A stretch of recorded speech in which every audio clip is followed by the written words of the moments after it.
प्रश्न है, एक रेखा 1,0 तथा 2,3 बिंदुओं को मिलाने वाली रेखाखंड पर लंब है तथा उनको यानी उसको। प्रश्न है, एक रेखा 1,0 तथा 2,3 बिंदुओं को मिलाने वाली रेखाखंड पर लंब है तथा उसको 1:n के अनुपात में विभाजित करती है। रेखा का समीकरण हमें निकालना है बेटा। सबसे पहले आपको एक रेखा बना लेते हैं हम। ठीक है, ये रेखा है, ये A हो गया है और ये B हो गया है। हमें ये दोनों बिंदु दे रखे हैं, ये है 1,0 और ये है 2,3। ठीक है, 2,3। ठीक है, इस पर एक बिंदु है जिसका नाम दे देते हैं P। सबसे पहले हम लोग इसको निकाल लेंगे, x, y मान लेते हैं और इसको जो विभाजित कर रहा है वो है 1 और n। ठीक है, तो ये हो गया अपना m1 और ये हो गया अपना m2। ठीक है, और P बिंदु को निकाल लेते हैं। P बिंदु को निकालने के लिए हम लोग यहाँ पर लगाएंगे सूत्र, विभाजन सूत्र। क्या लगाएंगे? विभाजन सूत्र। तो यहाँ पर हम लोग लिखे, ये x1 हो जाएगा बेटा, ये y1 हो जाएगा, ये x2 हो जाएगा, ये y2 हो जाएगा। तो यहाँ पे लिखेंगे विभाजन सूत्र से। ठीक है, तो यहाँ पर हम लोग लिखेंगे कि x, y निकालने के लिए किसके? बिंदु P के।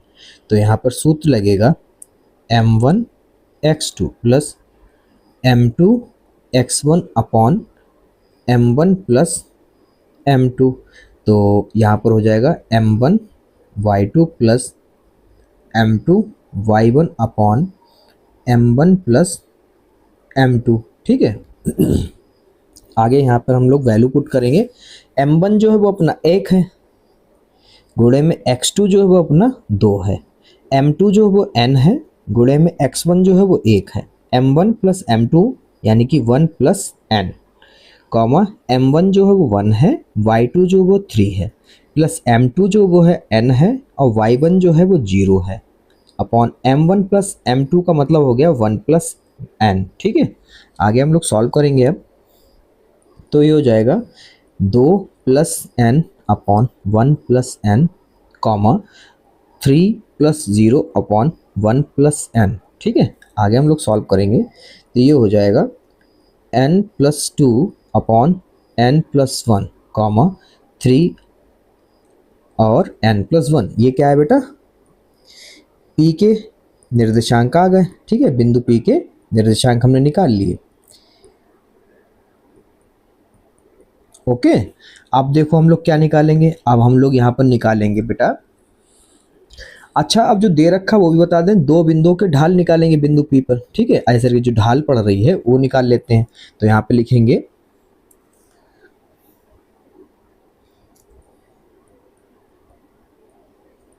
बिंदुओं से जाने वाली रेखा की ढाल, तो वो हो जाएगा m equal to y2 minus y1 upon x2 minus x1। ठीक है, ये दो बिंदुओं के निकालने, तो इसको m1 मान लेते हैं। ठीक है, क्योंकि एक हमारी निकालना होगा लंबवत के लिए। ठीक है, तो इसमें जो दो बिंदु हैं वो आपको पता है बेटा कौन कौन से हैं? a और b। ठीक है, तो यहाँ पर हम लोग वैल्यू पुट कर लेते हैं a और b का। a अपना है हम यहाँ पर 1,0 और b है अपना 2,3। तो यहाँ पर x1 ये हो गया, y1 ये हो गया, x2 ये हो गया, y2 ये हो गया। ठीक है, तो यहाँ पे वैल्यू पुट करते हैं बेटा। तो ये हो जाएगा y2 अपना हो गया 3, y1 हो गया 0, x2 हो गया है 2 और x1 हो गया 1। ठीक है, तो यहाँ पे बता दें 3/1 बचा है, तो इसको 3 ही लिखेंगे। ये m1 बराबर कितना हो गया? 3। ठीक है, और m2 हम लोग निकालेंगे जो लंबवत है, उसके लिए बेटा हम लोग यहाँ पर लिख सकते हैं कि लंबवत रेखा की ढाल, लंबवत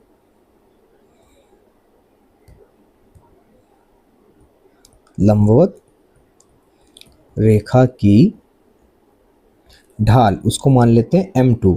ठीक है, तो m2 निकालने के लिए सूत्र होता है कि m1 गुणे m2 बराबर माइनस का 1, और m1 आपने निकाले, कितना निकाला? 3। तो m2 हो गया, ये हो गया माइनस का 1, तो m2 बराबर हो गया माइनस का 1/3। ठीक है, ये सूत्र होता है, उससे निकाल लिया। फिर हम लोग क्या करेंगे, अब हमारे पास लंबवत रेखा, देखो ये जो अपना एक बिंदु था ए बी और इस पर रेखा पड़ रही थी, हम लोग ढाल भी इसका निकाल चुके हैं। ठीक है, क्या निकला, m2 निकला 1/-3। ठीक है, और अपने बिंदु भी हैं पता, क्या है, वही वाले हैं बिंदु जो अपने निकाले थे। ध्यान देना जरा, हम लोगों ने जो निकाले थे वो क्या थे, हाँ ये रहा, n+2/n+1, 3/n+1, ये अपने बिंदु रहे P के और उसकी ढाल भी हमें पता है।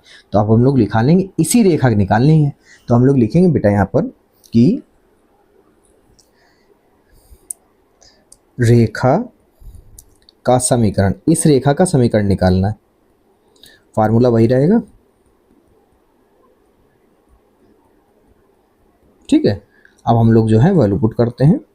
तो ये x1 है, ये y1 है और m2 यानी कि m माना जाएगा। ठीक है, यहाँ पर लंबवत के लिए तो ये y माइनस y1 जो है वो अपना है 3/n+1 इक्वल टू m जो है वो माइनस का 1/3 है, x माइनस x1 जो है वो अपना है n+2/n+1। ठीक है, और आगे जो हो जाएगी ये क्रॉस मल्टीप्लाई हो जाएगा, तो ये रह गया n+1 क्रॉस मल्टीप्लाई से y n+1 माइनस का 3 इक्वल टू -1/3।